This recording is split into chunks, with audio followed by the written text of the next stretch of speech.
Joining us today on Midnight Mania Sports is Los Angeles Angels beat writer Jeff Fletcher. Jeff, thank you for taking time to call into the show. Sure, thanks a lot. So Jeff, our first question for you is, how did you get to the point where you are now covering the Los Angeles Angels? Well, I went to school at the Ohio University, and then I got an internship at the LA Times right out of college, and I worked there for a few years, and then I started covering the Giants and A's up in the Bay Area for the Santa Rosa Press-Democrat. Did that for about 11 years, and then I was a writer for AOL Fan House, which is sort of like Bleacher Report, previous version of Bleacher Report. And after that, I got hired by the Orange County Register, and I've been covering the Angels now for this is going to be my 7th year coming up. Hi, Jeff. So you posted your MLB Hall of Fame ballot on Twitter, and clearly you were not the one who didn't vote for Derek Jeter. So do you see any real reason that someone wouldn't vote for Jeter? I can't really think of a good reason. If somebody might have, wanted to, you only get to vote for 10 people, and maybe they felt like there were 10 other people they wanted to use their votes for, since Jeter was obviously going to make it with or without his vote. That's the only possible explanation, although I don't think that's a great explanation, because there are enough other people who are kind of in the middle that they wouldn't have gotten in or fallen off the ballot if you withhold one vote from them. But I don't know the answer. So Larry Walker was also elected to the Hall of Fame this year in his 10th year being on the ballot. Why do you think it took Larry Walker so long to be voted in? I think there was kind of a Coors Field factor with him. A lot of people discounted his numbers because of what he did at Coors Field. He also he had a lot of injuries throughout his career, so he didn't have the volume that a lot of people like to see out of Hall of Famers, and it just took some people some time and to change their minds on him, I think. Do you have an issue with the steroid users like Barry Bonds and Roger Clemens, and do you think that they should be voted in? I vote for Barry Bonds and Roger Clemens. I have every year. I don't disqualify you based on steroid use or steroid rumor. I just sort of take it into consideration as I view career. So a guy like Sammy Sosa, for example, I do not vote for, because I feel like Sammy Sosa's whole career is just based on home runs, which is, obviously affected by steroids. And, a guy like Bonds was more of an all-around player. He was a good player earlier in his career when there was no evidence that he was using steroids. So that's why I see the difference between those kind of guys. And this MLB offseason has been a busy one. What is your overall opinion on the Astros sign-stealing scandal? I think it looks pretty bad that a team would do something like that.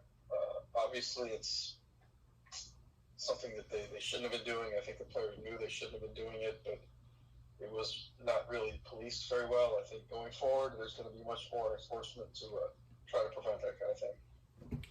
Let's talk Angels baseball. Do you think that they did enough this offseason to make a run at the division title? It's going to be tough to make a run at the division title just because the Astros are so much better. But I think they definitely improved enough to be contenders. I think right now they probably are about a mid-80s win team, 85, 86. And if they get some breaks, some surprising performances by some of their young guys, they could certainly push that up to 90 or 91, which might have them in the conversation for the wild card, although the last few years it's taken about 96 to get the wild card. But I think they should be able to contend at least. And what is your overall opinion on the Anthony Rendon signing? Obviously one of the best third basemen and one of the best overall hitters in baseball. He should be a nice compliment to Mike Trout, don't you think? Yeah, that's definitely a pretty good back-to-back combo in the lineup. Those are two of the best players in baseball. And for sure. A lot of people just assumed the Angels needed pitching, which they did, but you certainly never hurt your team by improving in any area. And even from getting a solid middle-of-the-order bat like that, great defensive player, I think is definitely going to help. Do you see Mike Trout finishing his career as the greatest baseball player of all time? That's pretty tough to say. It's hard to even be for sure who right now is the greatest baseball player of all time. I'm kind of a Willie Mays guy myself. Other people think it's Babe Ruth or who knows, but he's certainly going to be on the short list if he continues going as he is. And there's been a lot of teams to make moves this offseason. The Yankees signed Garrett Cole, a guy the Angels were interested in signing. Do you think the Angels have enough pitching? As it is right now, you mentioned the young guys have to contribute, but do you think they have enough pitching to get themselves to a point to make some moves at the trade deadline? Yeah, I think they definitely have some still financial flexibility, and they have some trade chips they haven't used yet, and they really haven't been able to get the kind of pitchers that they wanted right now, because there's a lot of teams that still feel like they're in the race. Obviously, like the Mets are not going to be trading Noah Syndergaard, and the Diamondbacks not going to be trading Robbie Ray. There's a lot of guys out there like that, and in the middle of the season, there becomes maybe some more guys available because their teams have fallen out of it, and I think the Angels are kind of preserving their chips. That if they get to the middle of the season and they're doing well, and some other guys are available that are not available now, I think that they take a shot at them. And one of their top prospects is Joe Adel. Do you see them ever moving him in a trade to bring in some pitching?